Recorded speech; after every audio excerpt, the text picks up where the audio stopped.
Nah, Bapak Ibu Saudara sekalian, minggu ini kita rayakan sebagai Minggu Reformasi.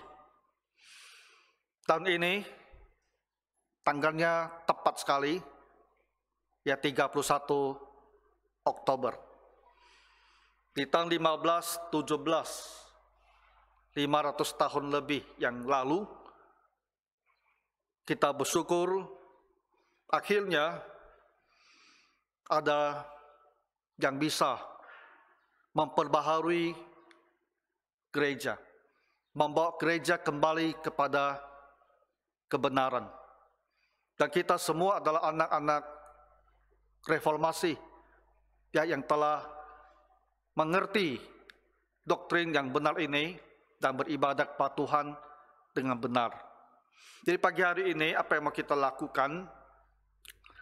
Saya pada dasarnya mau berbicara kembali pokok yang paling utama, yang paling mendasar dalam reformasi gereja, yaitu bahwa kita diselamatkan, bahwa kita bisa diampuni Tuhan, diberikan bahagia kekal dalam kerajaan surga, bukan karena apapun juga, tapi hanya karena kita beriman, percaya kepada Tuhan.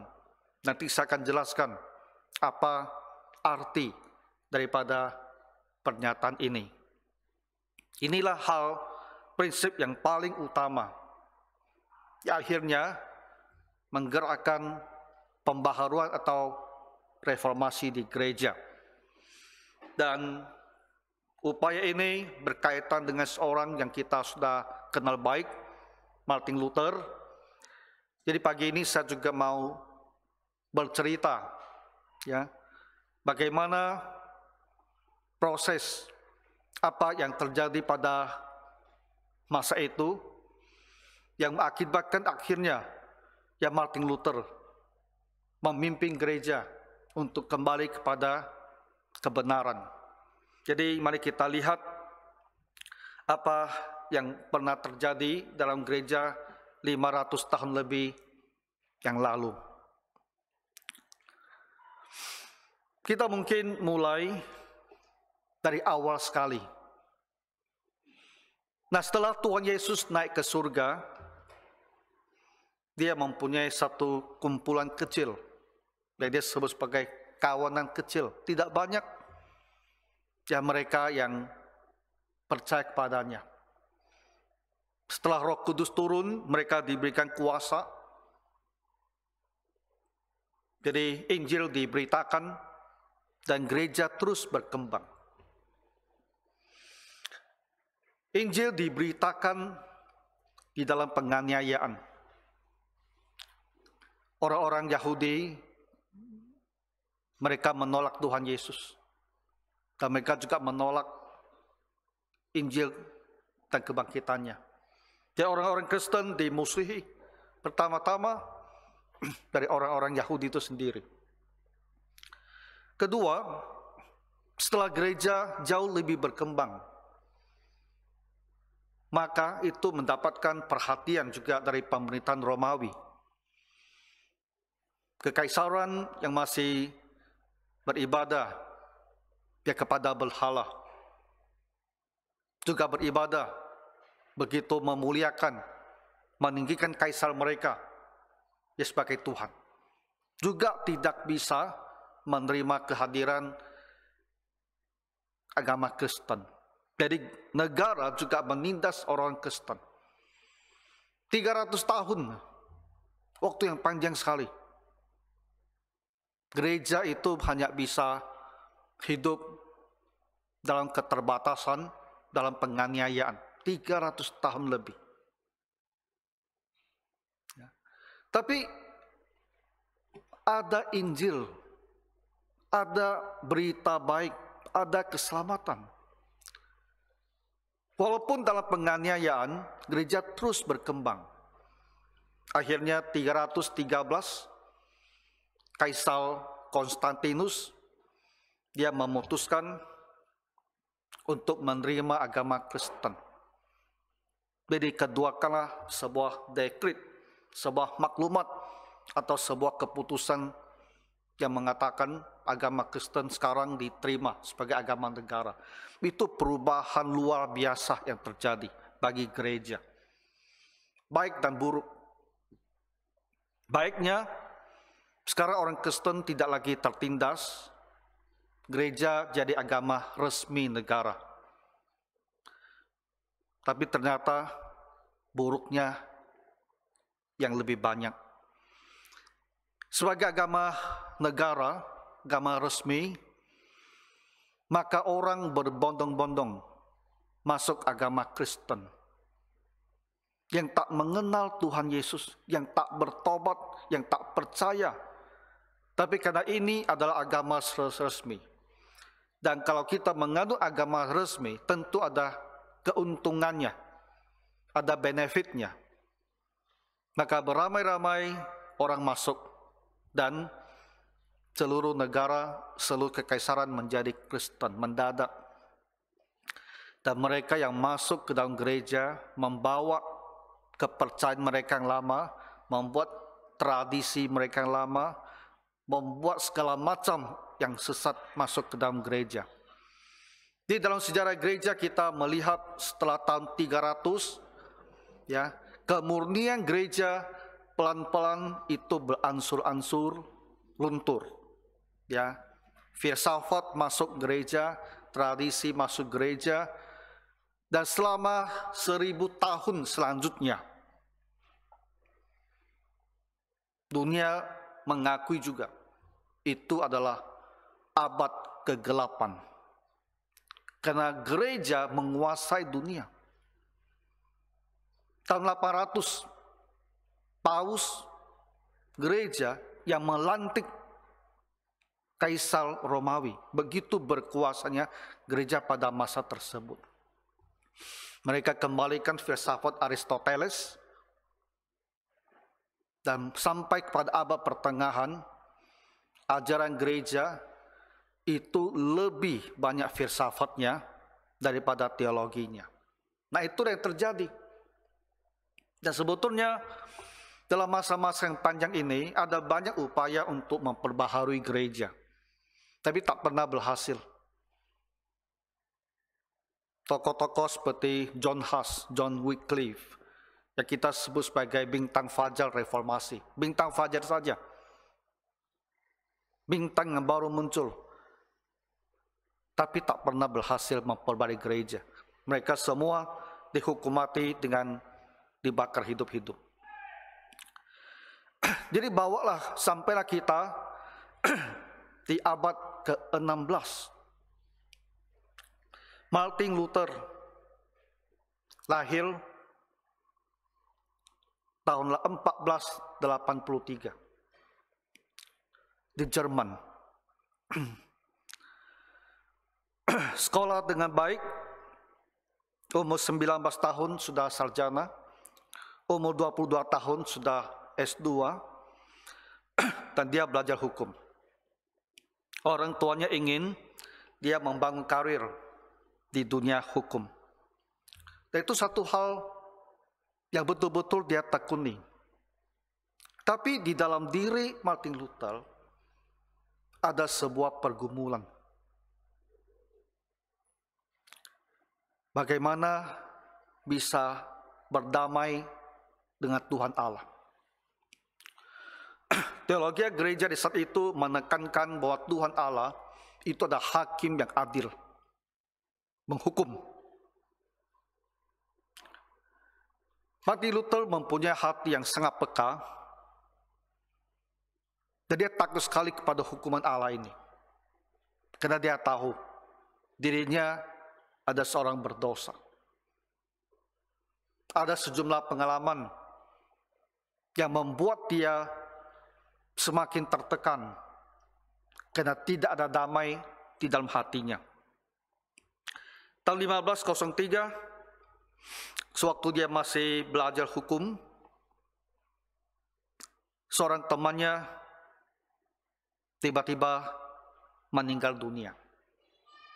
Dan itu memberikan satu trauma yang besar. Karena orang muda mati. orang muda mati. Dan dia takut kalau mati menghadap Tuhan, bagaimana dia bisa menanggung hukuman yang akan ditimpakan kepadanya. Menyadari bahwa kita adalah orang yang berdosa. Setelah dia selesai kuliah S2-nya, dia pulang ke kampung halamannya. Dia ingin bertemu dengan orang tua. Setelah dia pulang dan dia mau kembali ke kota, dalam perjalanan, dia tiba-tiba menemukan atau dihadang oleh badai guntur. Hujan lebat yang begitu besar dengan guntur yang bersaut-sautan. Dan itu menjadi sebuah pengalaman yang begitu menakutkan bagi dia.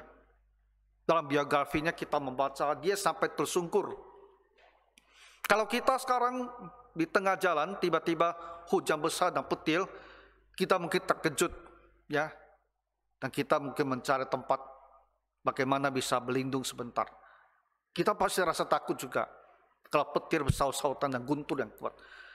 Tapi bagi Martin Luther yang memang sudah ada ketakutan dalam hatinya terhadap hukuman Tuhan, itu dirasakan seolah-olah Tuhan menghukum dan dia tersungkur jatuh ke lantai dan dia bersumpah di waktu itu. Kalau dia bisa selamat, artinya terlepas ya daripada ancaman guntur yang mengerikan ini, dia akan menjadi seorang biarawan. Pada masa tersebut, orang-orang yang ingin sepenuh hatinya mengabdi kepada Tuhan, jalannya ada satu, pergi ke monasteri, pergi ke biara, dan menghabiskan hidupnya menjadi seorang biarawan, memusatkan diri hanya pada hal-hal tentang Tuhan. Dan dia memutuskan, dia akan tinggalkan cita-citanya, dunia hukum, dia akan tinggalkan semuanya itu, dia akan pergi mencari damai dengan Tuhan. Dia akan pergi menjadi seorang biarawan. Tahun 1505.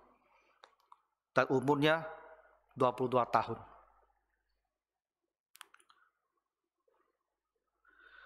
Jadi Martin Luther ini adalah seorang imam gereja Katolik. Dia bukan seorang ateis. Dia bukan seorang di luar gereja.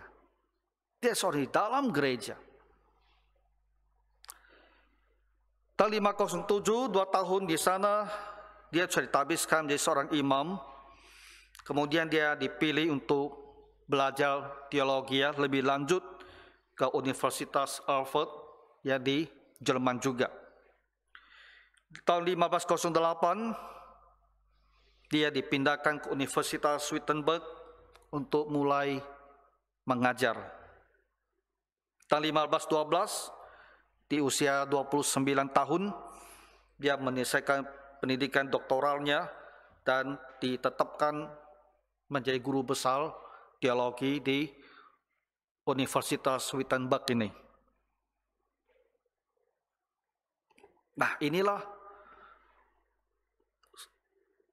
ringkasnya kisah awal Martin Luther masuk ke dalam dan bekerja melayani di gereja sebagai seorang imam dan seorang guru besar teologi.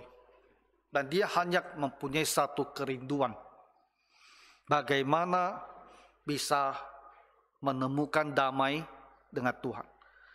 Bagaimana supaya hakim yang adil yang akan menghukum dan keras ini tidak menghukumnya. Itu yang dia ingin cari. Saya sudah kirimkan buletin minggu ini kan kepada Bapak Ibu sekalian. Kalau Bapak Ibu sudah membaca, itu adalah salah satu cerita sejarah upaya bagaimana Martin Luther ingin mencari kedamaian dengan Tuhan. Tahun 1510, dia mendapatkan kesempatan untuk pergi ke Vatikan, ke Roma. Itu kesempatan yang sangat jarang bisa diperoleh. Dan dia begitu senang gitu. Dia bisa ke Vatikan, pusat dari agama Kristen, dan dia berpikir disitulah dia akan bisa menemukan jawaban bagaimana manusia bisa hidup berdamai dengan Tuhan. Dikatakan ketika dia tiba di kota itu, dia sujud menyembah ke tanah, ya, dan memuji Tuhan. Dia pergi berziarah ke makam para paus sebelumnya, berziarah ke makam para martir, orang-orang Kristen yang mati syahid sebelumnya. Jadi dia berpikir disitulah dia akan bisa menemukan damai. Tapi dia tak bisa menemukan damai, ya, di dunia orang mati. Dan ajaran gereja pada masa itu, di sebuah gereja ada 28 anak tangga. Lalu tradisinya mengatakan itulah anak tangga, 28 anak tangga dari marmer putih. Itulah yang dulunya Tuhan Yesus naik satu tingkat demi satu tingkat waktu dia menuju ke tempat pengadilannya di hadapan Pontius Pilatus. Dan oleh ibundanya Kaisar Konstantinus, mereka sebut dia sebagai Santa atau orang kudus Helena. Katanya Helena inilah yang meminta supaya anak tangga batu marmer itu dibawa ke Vatikan, ke Roma. Dan setiap orang yang merangkak di atas anak tangga ini, dan setiap anak tangga dia harus berhenti mengucapkan doa Bapa kami, 28, pelan-pelan naik. Dia akan mendapatkan anugerah Tuhan, yaitu bisa membebaskan jiwa seseorang yang ada di purgatori. Konsep Katolik bahwa manusia, orang Katolik kalau meninggal, dia tidak langsung pergi ke surga. Tapi dia juga tidak pergi ke neraka. Neraka hanya untuk orang tidak percaya. Orang Katolik tidak pergi ke neraka, tapi tidak pergi ke surga. Pergi ke mana? Pergi ke sebuah tempat yang disebut purgatori atau api penyucian. Di sanalah dia akan dibersihkan, disucikan, dikuduskan. Sampai nantinya dia baru bisa naik ke surga. Purgatori ada sebuah ajaran di luar Alkitab. Martin Luther berpikir dia akan menaiki tangga itu sampai berlutut. Dia akan lakukan walaupun sangat sulit supaya kakeknya, jiwa kakeknya bisa lebih cepat terlepas dari api penyucian dan masuk ke surga. Dan dia lakukan. Dan dia berpikir, inilah yang harus saya lakukan. Inilah usaha yang harus saya lakukan. Salah satu hal yang bisa dilakukan, ya, supaya jiwa itu bisa terlepas ke tempat penghukuman dan bisa masuk ke surga, bisa berdamai dengan Tuhan. Tapi ceritanya sambil dia merangkak, ada perasaan, inikah caranya? Walaupun pengajaran dia terima mengatakan itulah caranya, tapi dalam hatinya itu dikatakan seperti ada petir yang menghantam dia, mengagetkan dia. Tiba-tiba firman Tuhan itu seolah muncul dalam kepalanya. Orang benar akan hidup oleh iman. Tapi waktu itu dia masih belum sepenuhnya memahami apa artinya orang benar itu akan hidup oleh iman. Dia telah belajar teologi, dia telah belajar firman Tuhan. Ayat-ayat ini dia tahu. Tapi gereja mengatakan orang berdamai dengan Tuhan, orang diselamatkan itu dengan harus berupaya, harus berusaha. Ada banyak hal yang harus dilakukan. Kata-kata kitab suci, apa maksudnya itu? Tapi ajaran secara luas yang dia dengar adalah begini, harus berusaha. Tapi sambil merangkak, hatinya itu sepertinya terpukul ya. Apakah ini caranya? Nah, itulah pergumulan yang dia alami. Kita harus menyadari itu abad yang gelap sekali. Dan ketika gereja mengajarkan manusia bisa berdamai dengan Tuhan, pertama, percaya kepada Tuhan, kedua, harus melakukan banyak perbuatan baik, melakukan banyak usaha. Keduanya bersama-sama baru bisa bawa kita ke surga. Dia dibesarkan, dia dilahirkan dalam lingkungan demikian, dibesarkan, dididik dalam lingkungan dan pengajaran seperti itu. Tapi Alkitab dia baca mengatakan sebaliknya, dan itu pergumulan besar. Dia ingin mencari damai dengan Tuhan. Tahun 1515, berarti waktu usianya 32 tahun, dia mulai mengajar kitab Roma. Dan kita tahu kitab Roma ada kitab yang membahas, membicarakan tentang bagaimana kita diselamatkan. Keselamatan oleh iman. Dan dia mengajar buku tersebut. Tahun selanjutnya, dia mengajar kitab Galatia.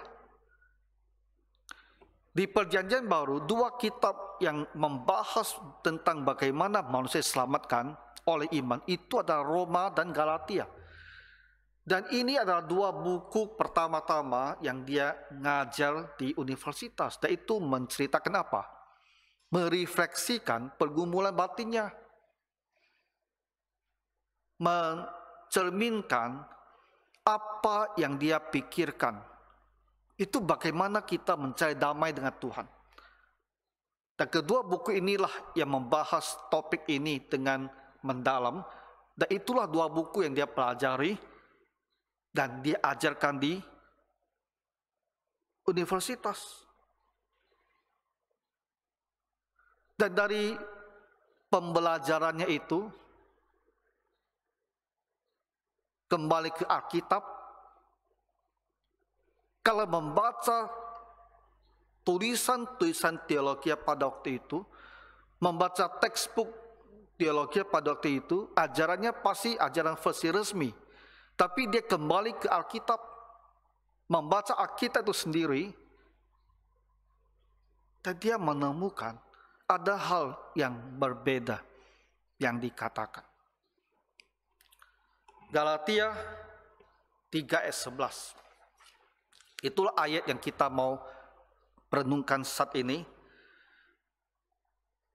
Bahwa tidak ada orang yang dibenarkan di hadapan Allah karena melakukan hukum Taurat adalah jelas. Karena orang benar akan hidup oleh iman. Galatia adalah tulisan Rasul Paulus. Dia menulis kitab ini karena gereja di Galatia telah dimasuki oleh ajaran palsu yang mengajarkan bahwa seorang harus percaya kepada Tuhan Yesus. Tapi pada waktu yang sama, dia juga harus melakukan semua tuntutan hukum Taurat. Apabila kedua hal ini ada, barulah seorang itu bisa diselamatkan. Dan kata lain, kalau kamu percaya kepada Tuhan Yesus, tapi kamu masih berbohong, kamu masih menipu orang, kamu masih mencuri, kamu masih berselingkuh, kamu tak bisa selamat. Karena kamu tidak melakukan hukum Taurat. Nah, itu ajaran yang masuk ke gereja di Galatia. Dan itu adalah keliru. Dan Rasul Paulus menyadari kondisi demikian, dia menulis pada mereka bahwa tidak ada orang yang dibenarkan di hadapan Allah karena melakukan hukum Taurat adalah jelas. Karena orang yang benar akan hidup oleh iman. Apa yang dimasukkan oleh Rasul Paulus ini? Mari kita pelajari baik-baik dan pahami baik-baik. Karena kita pun sama. Kita akan hidup karena iman kita. Bahwa tidak ada orang dibenarkan di hadapan Allah. Apa yang dimasukkan dengan dibenarkan ini?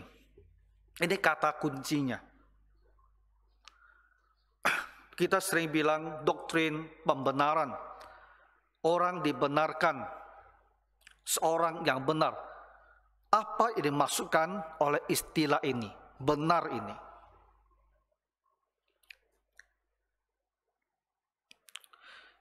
Kita semua ada orang berdosa. Pertama, dosa yang kita bawa sejak lahir.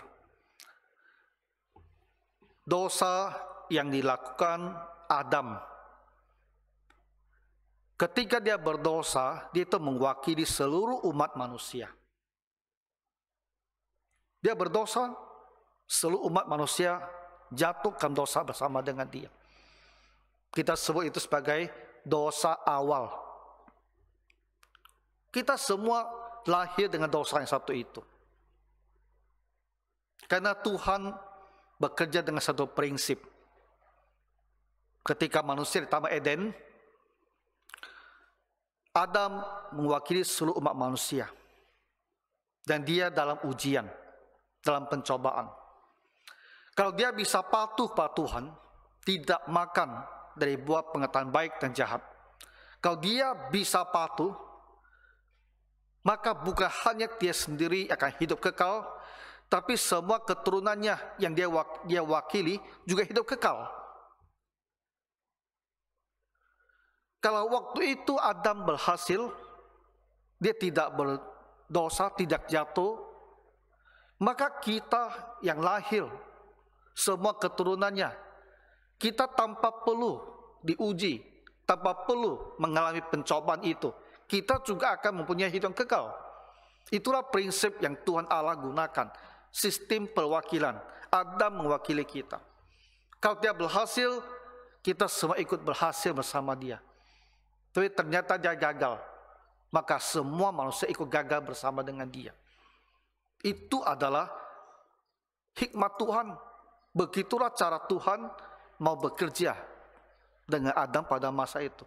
Dan karena Adam berbuat dosa, maka kita semua keturunannya juga berbuat dosa di dalam Adam. Dan itulah dosa awal yang ada bersama setiap orang yang lahir di dalam dunia itu. Jadi ketika kita lahir saja kita ada seorang berdosa. Kemudian dalam hidup kita sendiri, kita juga melakukan dosa. Karena kemauan kita sendiri. Karena keputusan kita sendiri. Jadi ada dosa bawaan, ada dosa aktual. Ada dosa yang kita warisi, ada dosa yang kita lakukan. Kita adalah orang berdosa. Di hadapan Tuhan, apabila kita berdiri, kita akan dinilai sebagai seorang yang berdosa terhadap Tuhan, yang melanggar hukum Tuhan yang kudus, dan kita akan berakhir di tempat penghukuman. Inilah doktrin dipahami Martin Luther dengan baik. Allah adalah hakim adil, Allah akan menghukum, kita pasti akan binasa. Kepekaan hatinya atau kepekaan rohaninya itu membuat dia begitu takut terhadap kematian, terhadap Tuhan ini. Karena dia tahu hukuman itu akan mengerikan. Di hadapan Tuhan kita semua ada orang yang berdosa. Jadi bagaimana caranya supaya di hadapan Allah kita akan dianggap sebagai orang yang tidak berdosa lagi? Itulah maksudnya dibenarkan. Walaupun kita ada orang berdosa, bagaimana caranya kita akan dipandang oleh Tuhan sebagai orang yang tidak lagi berdosa, sebagai orang yang sudah kudus? Bagaimana caranya?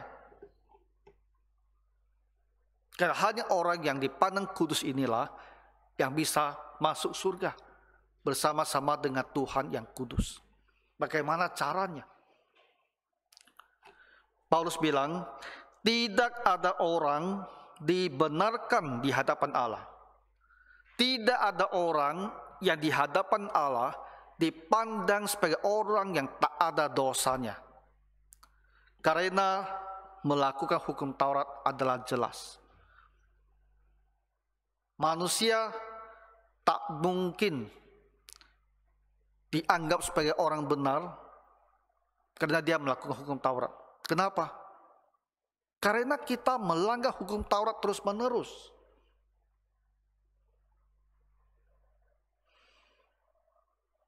Kalau kita bukan dari keluarga Kristen, pertama-tama kita sudah melanggar hukum Taurat pertama, karena kita pergi menyembah berhala.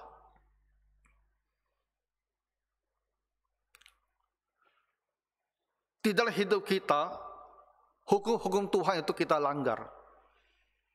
Nilai-nilai moral yang Tuhan tetapkan di dalam hati kita, yang suara hati kita selalu mengingatkan kita, itu kita langgar, kita tidak dengar, kita tidak patuhi.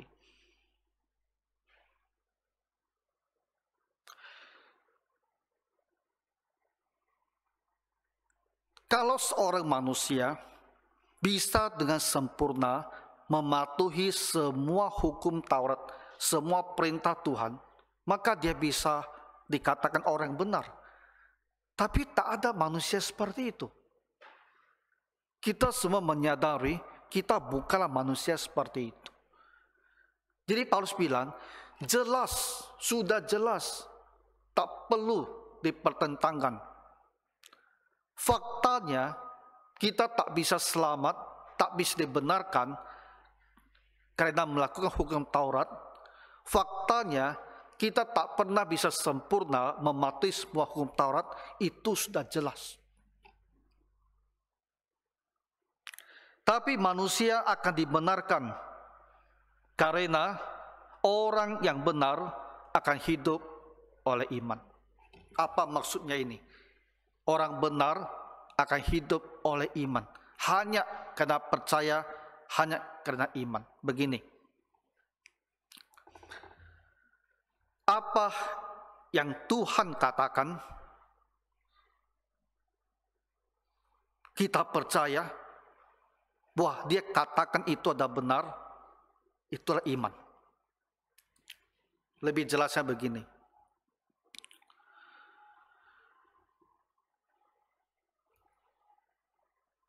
Ketika kita mendengar dari kitab suci ini, kita kan tidak mempunyai pengalaman melihat Tuhan, bertemu Tuhan. Itu tidak ada. Dari kitab suci ini, kita membaca bahwa melalui nabi-nabi dikatakan kepada kita bahwa Allah itu ada.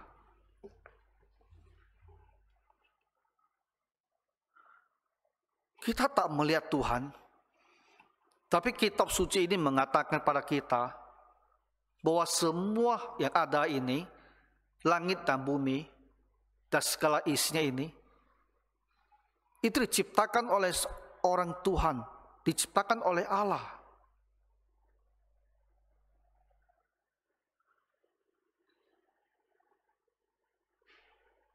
Dan hati kita mengakui bahwa ini adalah benar. Ada Allah di atas kita. Dan kitab suci ini menjelaskan bahwa Allah ini telah mengutus anaknya, Tuhan Yesus, ke dunia kita ini. Dia telah mati dan dia telah bangkit. Dan kematiannya di atas kayu salib adalah untuk mewakili kita, menanggung semua hukuman dosa kita. Nah, hati kita mengakui Yesus benar. Dia adalah anak Allah. Dia benar. Telah mati dan bangkit menggantikan saya. untuk menghapuskan semua dosa saya. Hati kita mengakui inilah kebenaran, inilah hal yang benar, inilah hal yang sesungguhnya. Dan kita menerima Dia. Kita mau bertobat, mau mengakui Yesus menjadi juru selamat kita. Kita mau menjadi milik Tuhan Yesus. Kita adalah Dia. Kita adalah milik Dia. Itulah iman.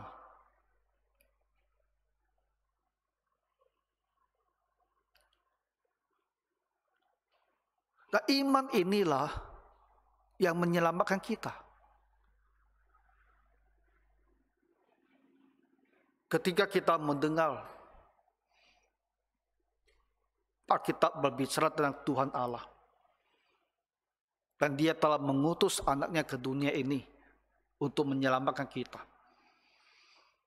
Dan hati kita mengatakan, saya percaya, saya tahu itu adalah benar. Saya mau menerima Dia.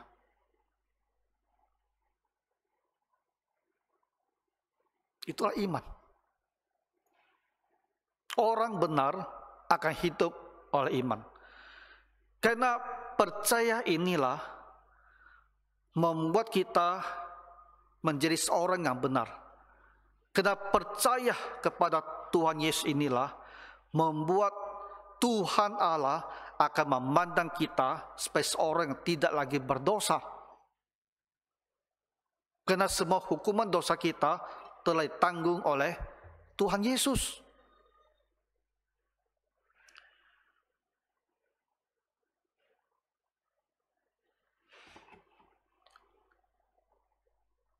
Apakah Bapak Ibu bisa memahami hal ini?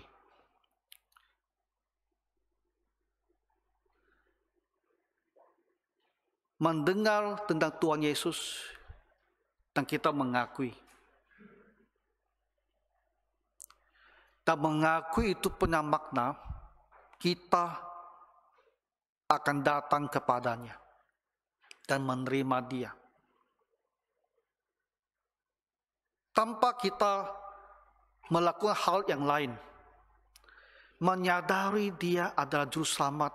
Dan kita bilang, aku percaya. Saya tahu Dia sungguhnya ada orang percaya. Dia adalah juru selamat. Dan saya mau Dia selamatkan. Saya minta Dia selamatkan saya. Itulah iman. Dan kita sudah diselamatkan.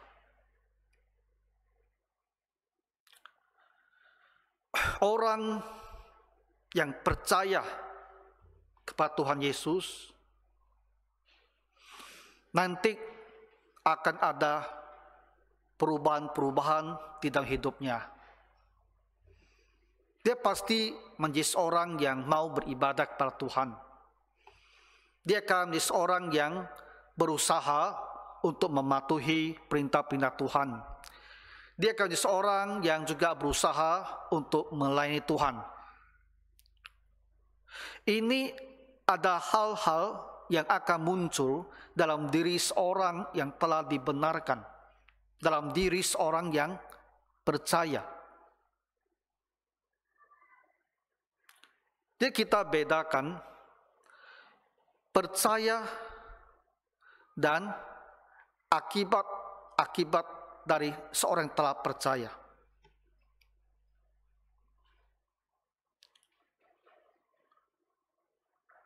Gereja pada saat itu menggabungkan kedua hal ini dan membuatnya menjadi tidak jelas. Sehingga mereka berpikir, selain kita harus percaya pada Tuhan Yesus, kita harus melakukan banyak hal lagi. Dan kalau hal-hal ini tak dilakukan, sekalipun kita percaya, kita tetap pergi ke tempat api penyucian, ke tempat hukuman. Tapi firman Tuhan bilang tidak seperti ini. Karena percaya kita telah diselamatkan. Kemudian hal-hal yang baik pasti akan timbul dari diri seorang yang telah beriman. Secara teologi kita istilahkan ini sebagai pembenaran dan pengudusan. Dengan pembenaran kita selamat. Orang yang selamat akan terus-menerus dikuduskan. Dan dengan bahasa yang praktisnya demikian, Bapak Ibu. Kita ini, karena kita dalam hati benar-benar tahu, dan kita bilang, kita terima Tuhan Yesus selamatkan saya. Ya. Saya ini milik Tuhan. Tuhan milik saya. Itulah iman kita. Kita diselamatkan hanya karena begini, hanya karena percaya. Tapi orang yang benar-benar percaya seperti ini, nanti kita akan nampak hidupnya berubah. Dia mulai akan mengerti. Ya. Kalau kita berbohong kepada orang lain, itu ada keliru. Tapi kalau dia berbohong, itu tidak membuat dia tidak selamat.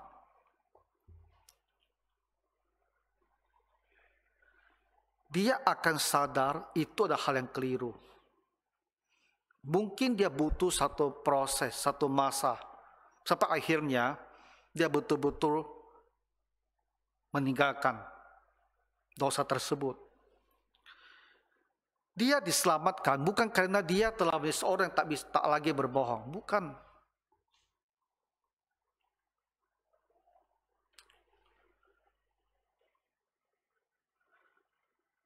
Seorang yang telah percaya kepada Tuhan Yesus, mula-mula dia mungkin masih belum merasa dia harus melayani Tuhan.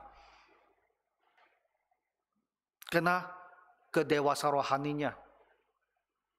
Dia mungkin masih lebih banyak berpikir untuk kepentingan diri sendiri.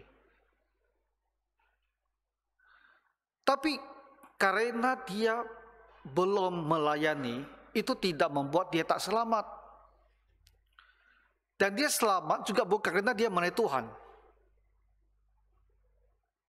Tapi orang yang sudah percaya, dia mungkin butuh satu masa berlalu, sampai akhirnya dia menyadari, sebagai ungkapan syukur pada Tuhan, aku harus berbuat sesuatu bagi Tuhan, harus melayani dia. Itu proses pengudusan dia.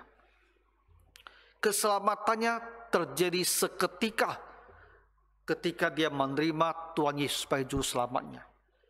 Ketika dia percaya dan dia bilang, aku mau, aku percaya. Dan Yesus adalah Tuhannya, dia demi Tuhan. Seketika itu dia percaya, dia sudah selamat. Kemudian seumur hidup akan merupakan masa dia dikuduskan.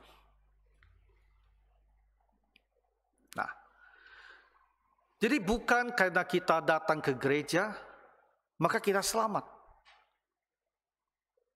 Bukan karena kita melayani Tuhan, kita selamat. Bukan karena kita memberikan persembahan, kita selamat. Bukan karena sekarang kita sudah tidak lagi menipu orang, kita selamat. Bukan semuanya ini. Ini semua hukum Taurat. Kita selamat bukan karena semua usaha ini, bukan semua perbuatan ini. Semua hal ini muncul dari seorang yang telah diselamatkan. Bukti daripada pembenarannya. Bukti bahwa dia telah menjadi ciptaan baru. Saya berikan satu ilustrasi sederhana. Katakanlah ada ayah dan anak yang terpisah. Suatu hari mereka bertemu kembali. Ketika anak itu bertemu dengan ayahnya, dan dia tentu bersyukur sekali bertemu dengan ayahnya. Dan dia pasti ikut ayahnya pergi pulang ke rumah. Pasti ada banyak hal yang dia lakukan bersama ayahnya. Dia akan berbicara dengan ayahnya. Mungkin dia akan menemani ayahnya bekerja. Banyak hal dilakukan. Anak yang bertemu dengan ayahnya itu, dia tidak mungkin setelah ketemu dia perginya sendiri. Setelah bertemu, tetap juga dia berpisah. Tak pergi sendiri, tak ada urusan dengan ayahnya. Tidak mungkin seperti itu. Kalau dia tahu itu ayahnya, dan dia menerima kembali ayahnya, dia pasti ikut ayahnya. Tapi dia mengikut ayahnya itu didasar ada fakta yang pertama, ada dia tahu itu ayahnya dan dia sambut itu ayahnya. Nah,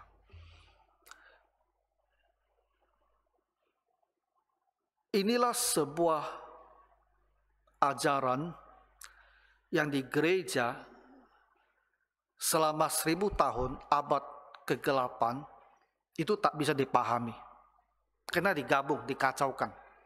Pembenaran dan pengudusan dibuat jadi satu.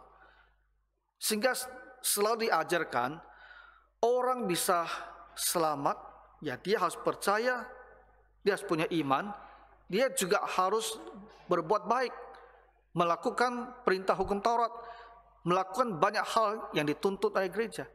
Dua-dua hal ini harus ada berbisa selamat. Dan itu membuat orang tak pernah bisa mempunyai kepastian keselamatan. Karena manusia tahu dia tak bisa mematuhi dengan sempurna semua tuntutan-tuntutan ini. Dia tak bisa melakukan semua perbuatan-perbuatan yang diharapkan harus dilakukan. Dia tak pernah bisa. Nah, inilah hal terpenting yang ditemukan kembali di dalam gerakan reformasi gereja. Orang benar akan hidup oleh iman. Kalau saudara-saudara, kamu telah mendengar tentang Tuhan Yesus, bahwa dia anak Allah, mati dan bangkit untuk mengampuni kamu, dan kamu bilang, aku percaya, itu adalah benar. Dan aku mengakui, aku memohon Tuhan Yesus menjadi juru selamat saya. Kamu sudah selamat. Karena itulah iman kamu. Setelah itu, setelah beriman, kamu belajar dan mengerti. Seorang Kristen, saya sekarang ini, ada banyak hal harus saya lakukan sesuai dengan perintah Tuhan. Tapi kita sudah selamat, sudah dibenarkan, baru kita diajar bahwa orang yang sudah dibenarkan, dia akan mempunyai buah-buah seperti ini. Dan kita akan belajar untuk mematuhi Tuhan dan melakukan apa yang dituntut dari kita. Mungkin tak pernah sempurna, tapi kita akan menghasilkan buah-buah yang benar itu. Tapi ini adalah buah atau bukti bahwa kita ada orang yang dibenarkan. Ini bukan menjadi alasan supaya kita bisa dibenarkan. Nah, inilah hal yang harus kita pahami dengan jelas. Dan inilah yang ditemukan kembali di dalam gerakan reformasi gereja. Martin Luther, dia tak menemukan damai, sekalipun telah menjadi seorang biarawan. Karena dia tahu semua tuntutan itu tak bisa dia penuhi. Hatinya masih berdosa sekalipun ada di biara. Jadi bagaimana bisa berdamai dengan Tuhan kalau kita masih melanggar perintah Tuhan, masih berdosa? Kalau itu ada dasar kita diselamatkan, dasar boleh damai, kita tak pernah menemukan keselamatan itu. Karena kita tak pernah bisa sepenuhnya dengan sempurna melakukan semua tuntutan hukum Taurat itu. Tak bisa. Jadi dia temukan pengajaran di kitab Roma, di kitab Galatia, orang yang benar akan hidup oleh iman. Kita akan hidup kekal selamanya karena iman. Karena kita telah mengenal Tuhan Yesus, mengakui, dan kita menyambut dia sebagai juru selamat. Hati kita betul-betul menyambut dia. Dialah juru selamat saya.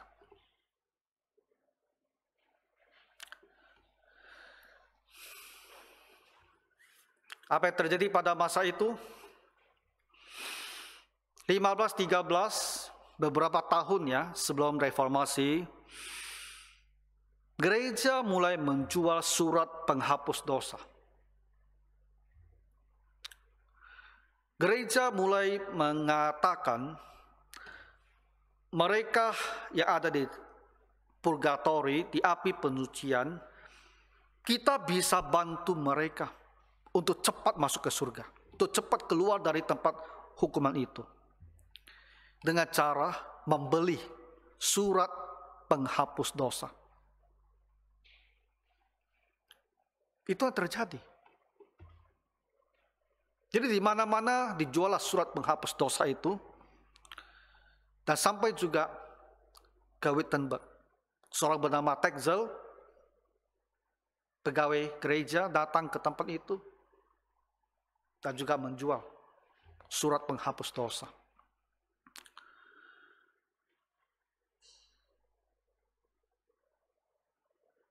Berarti kita bisa berdamai dengan Tuhan, bisa masuk ke surga, bisa lepas hukuman dengan berbuat sesuatu. Dan ini bukan hanya berbuat sesuatu dalam hal melakukan perbuatan yang bermoral. Ini bahkan hanya dengan membeli uang. Hanya dengan mengeluarkan uang, kita bisa didamaikan dengan Tuhan. Apa tidak gelap gereja pada masa itu?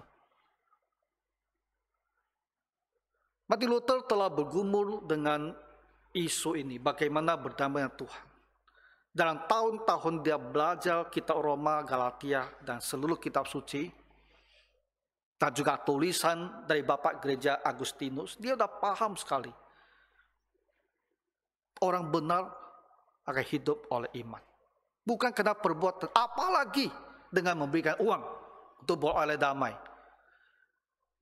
Maka di tanggal 31 Oktober 1517, dia ingin mengajak para teolog untuk berdiskusi. Benarkah hal-hal yang diajarkan ini? Bolehkah praktek-praktek penjualan surat penghapus dosa ini dibiarkan gitu loh.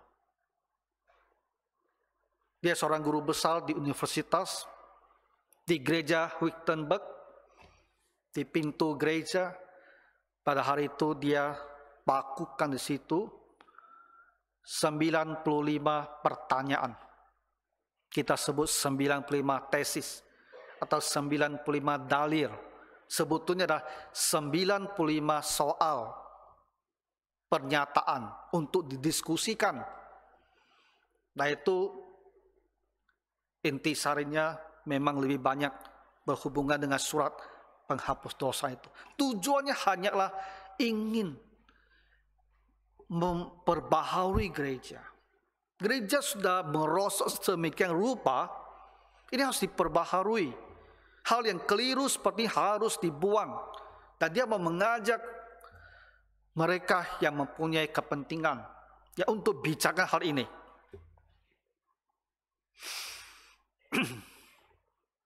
Dan cepat sekali tesis itu beredar di mana-mana dan menciptakan masalah bagi gereja.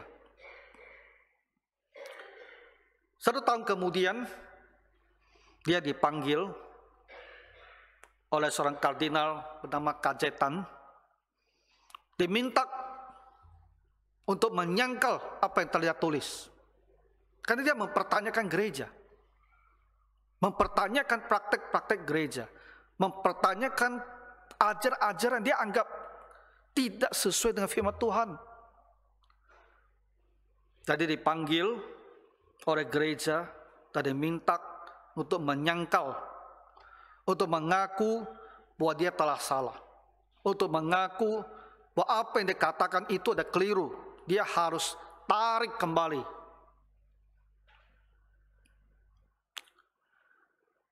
1 tahun kemudian lagi, 1519, gereja mengirim seorang bernama Johann Eck untuk berdebat dengan Martin Luther.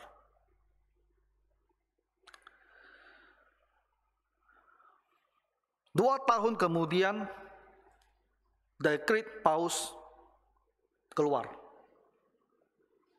Jadi prosesnya 4 tahun. Pembahasan, perdebatan, 4 tahun. Martin Luther berupaya untuk menjelaskan bahwa hal-hal ini adalah keliru. Gereja harus perbaiki.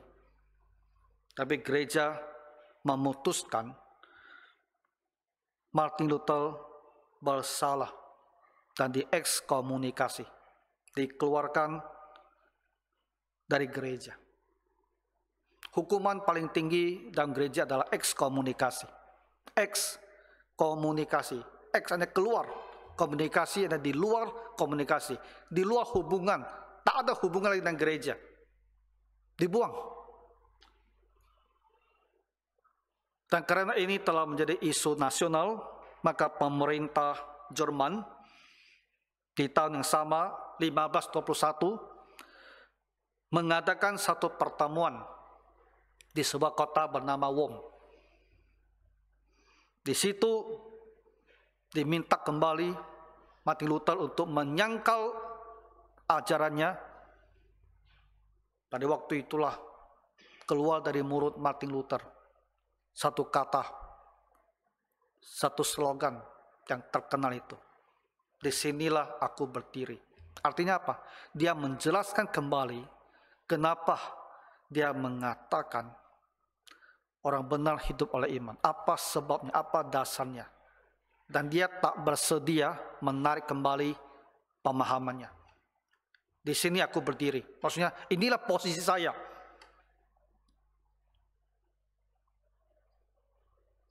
Konsekuensinya,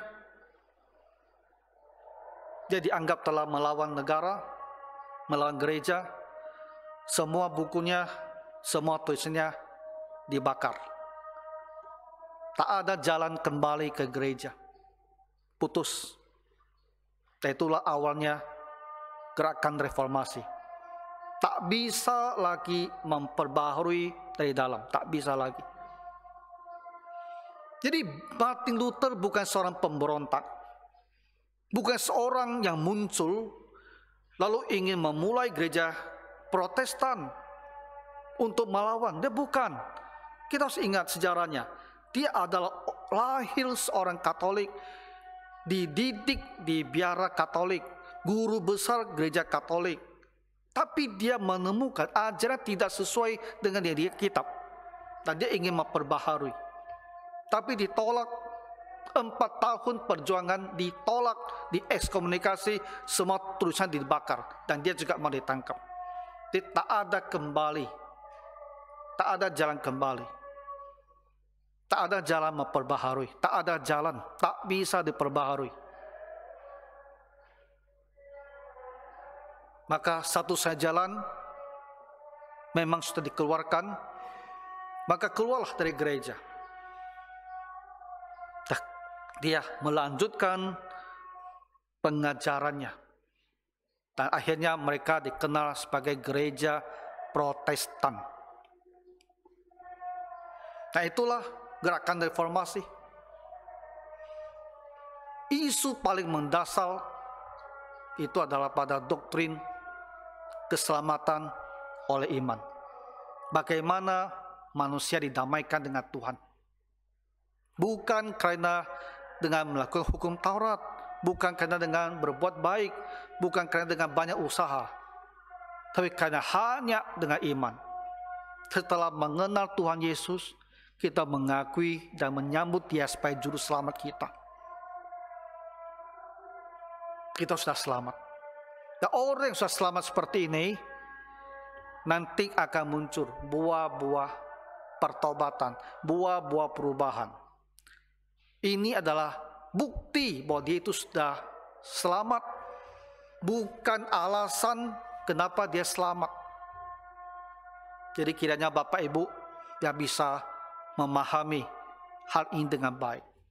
Reformasi gereja adalah hal yang diperlukan. Kalau Martin Luther waktu itu gagal, kita semua masih di dalam kegelapan. Kita bersyukur kita tidak di dalam kegelapan. Makanya Bapak Ibu, kamu harus pegang Alkitab ini. Belajar Alkitab ini. Apa yang dikatakan di Alkitab inilah yang harus kita pegang dan kita percaya. Dan kita akan di jalan yang benar dan selamat. Ya Tuhan kiranya menolong. Mari kita berdoa. Tuhan Bapa Surgawi, kami bersyukur untuk Martin Luther yang membawa gereja kembali kepada kebenaran-Mu. Supaya kami semua bisa diselamatkan karena telah datang kepada Tuhan Yesus. Bapa, teguhkanlah pemahaman ini dalam hati segenap jemaat-Mu. Dan peliharakanlah gereja-Mu tetap di dalam kebenaran ini. Dalam nama Tuhan Yesus kami berdoa. Amin.